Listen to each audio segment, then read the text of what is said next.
Ladies and gentlemen, welcome to Cashed Out Cars. In today's video, I am answering a question that I get a ton here on the channel. And that is, can you daily drive a Mazda Miata? And moreover, should you daily drive a Mazda Miata?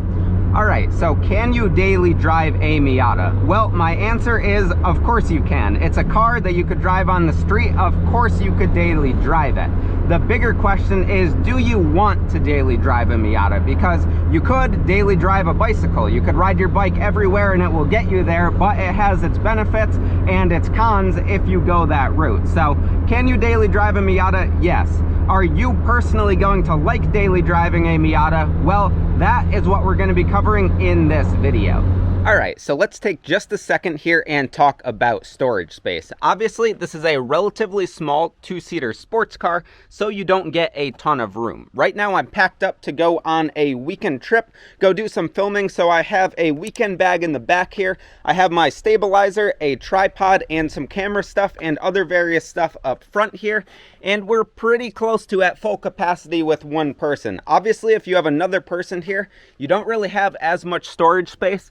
And another thing that you could do to get more is put some stuff on this parcel shelf in the back, as long as you don't put your top down. But there's not a ton of storage space, so you need to make good use of what you have. It's not like it's impossible. It's certainly possible, and you could fit a decent amount of stuff. You just need to plan accordingly. Now let's go ahead and talk about something that I would consider very important when picking a daily driver, and that is maintenance and reliability. Maintenance on these cars is very easy if you do stuff yourself. If you have some mechanical skills, they're really easy cars to work on compared to more modern cars, and for that I give this a very high rating. In terms of reliability, I also rate these things very high because they are so simple. There's not a lot to go wrong, and even once you do things like I did here and turbocharge your car to make almost twice the power, actually more than twice the power of what these things were making stock, they still hold up really nice. So in terms of maintenance and reliability, they're very good, and in terms of a daily driver, those are very good traits to have. In terms of comfort, if you have a stock Miata, these cars are actually fairly comfortable, and I quite enjoy driving them. This car, however, does have aftermarket suspension that's a little bit stiffer, and it's something that you definitely need to be aware of while you're driving around. It's not the most comfortable ride. I also have race seats in here that aren't the most comfortable on my back, but it is still pretty enjoyable even driving this one heavily modified. Now, I knew what I was doing when I was modifying this. I knew that I was going to not have the absolute most comfortable car driving this around, but so far I have been really happy over the 6 years of owning this car. If you do want a car that's ultra comfortable, super luxurious, and just like driving a couch down the road, Miatas aren't your choice. Miatas definitely stay nice and sporty, and they're nice nimble cars that are quick handling cars, which is why people like them so much, but they're not overly comfortable. Definitely keep that in mind when you're trying to pick out a car and trying to decide if you personally could daily drive a Miata. Alright, so if you're still watching at this point of the video, I want to say thank you. That's awesome that you're enjoying it. And if you want to support the channel a little bit more, you could head over to my Patreon page, which gives me a little bit extra support. I post all my videos early there, and I also post sneak previews on what's to come. With that, let's get back to the video. Let's take a second now that we're in this car to talk about safety and visibility. I will start with visibility first, and visibility out the front of these cars is pretty good, as you would expect. Obviously, if you get a first generation car, you could have the pop-ups which take up a little bit of your view, but they're really not distracting and they're really not bad. In terms of visibility, it is pretty good out the sides, other than once you go to check your blind spot in the back, you do get the top that's in the way a little bit right there. Obviously, my racing seat is also in the way, but that is a slight blind spot on these cars on both sides, just the way that they're set up. This isn't a really big problem, but it is something to keep in mind and be careful of when you have these cars. Also, you 100% need to remember when you're driving around in a Miata that your car is small and people might not see you. when you're driving around and you're next to trucks and stuff, you're literally below their window, and if you're right next to them, they might not know you're there. So you need to take extra precautions when you're driving around, and just keep that in mind. I'll cover that a little bit more in the highway driving section of this video and some other sections, but inherently these are very small cars. They're very light cars, and if you get an early car like mine, it only came with one airbag. There's no passenger airbag, and they're not as safe as if you had a bigger, newer car. So 100% keep that in mind if you're trying to select this car as a daily driver. Now let's take a second to talk about highway driving in a Miata. So right now I am obviously driving around in my NA Mazda Miata. So this is the first one, and this is arguably the worst for highway driving. It's sort of loud in here, it's not particularly comfortable, and it also is the smallest of the Miatas, which again, when you're cruising next to tractor trailers and stuff like that, is kind of sketchy. Once again, it is kind of loud in here, which you could probably tell because I don't even know if you could hear me too well, and other cars are certainly better highway cars. These will do it, they'll keep up with traffic. If you have a stock Miata, they're definitely slow getting up to speed. The newer the Miata, the slightly faster it is, but they're not really fast cars, so it's hard to get up to speed real quickly if you need to. Once again, you're small on the road, you have a small profile. Like that F-150 right there is way bigger than me, and they're not super comfortable.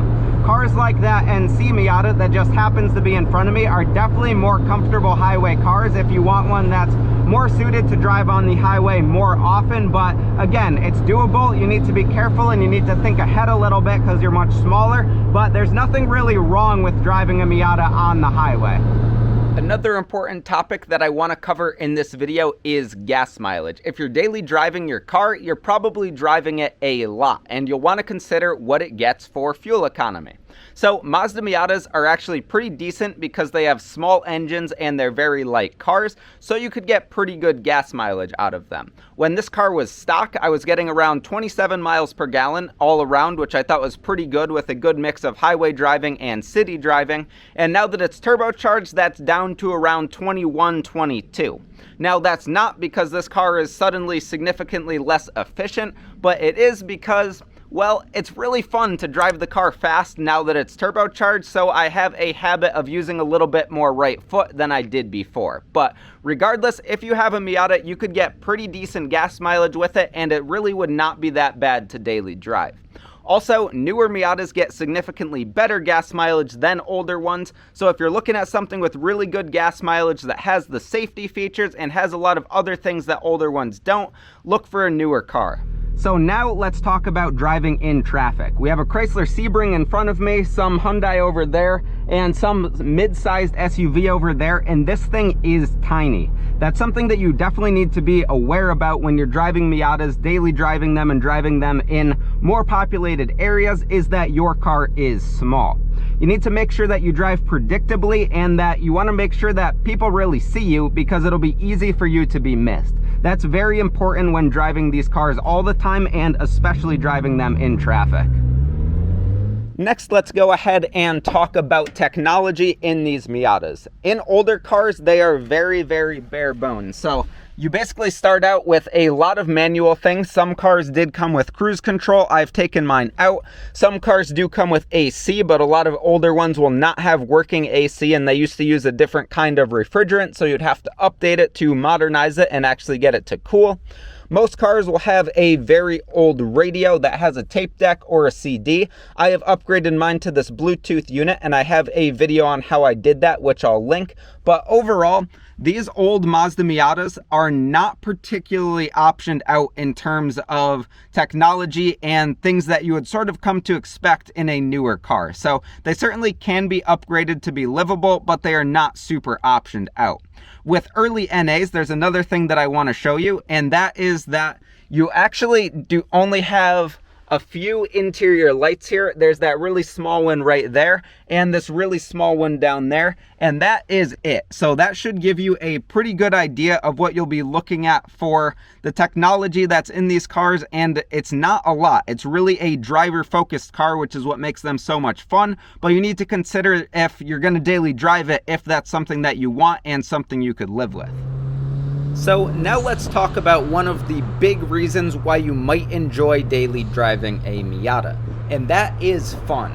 These cars are an absolute blast once you get them onto a back road or an open road, and they're really just a very good time to drive. They handle very well, they look very good, and since they're so light, it's fun to toss them down curvy roads and just have a good time with them. Also, being that they are pretty driver focused with not a ton of technology in them, it makes it an even better time to drive in these situations. Now, with that said, there are certainly times when you want that comfort and you want that technology and the cars don't have them, but in terms of fun, these cars are some of the best cars that you could get for a very enjoyable car. And with all that, that's going to bring this video towards the end. And to wrap up my final thoughts on if you should daily drive a Mazda Miata, I will say this. You absolutely could daily drive a Mazda Miata. You could daily drive a bicycle. You just need to make the choice for if you personally should and can daily drive the car. For me, I don't really have a problem when I'm daily driving these cars, but I do like looking for something else that's a little bit bigger to have as a second car, because to me, these Miatas are the perfect fun car. They are not the perfect daily driver. With that said, I love Mazda Miatas. They are 100% my favorite car, and I will always have at least one in my stable. With that, let me know down below if you daily drive your Mazda Miata and how you liked it if you did. Don't forget to like this video if you enjoyed it, subscribe for more, and I hope you stick around for the next one. Take care.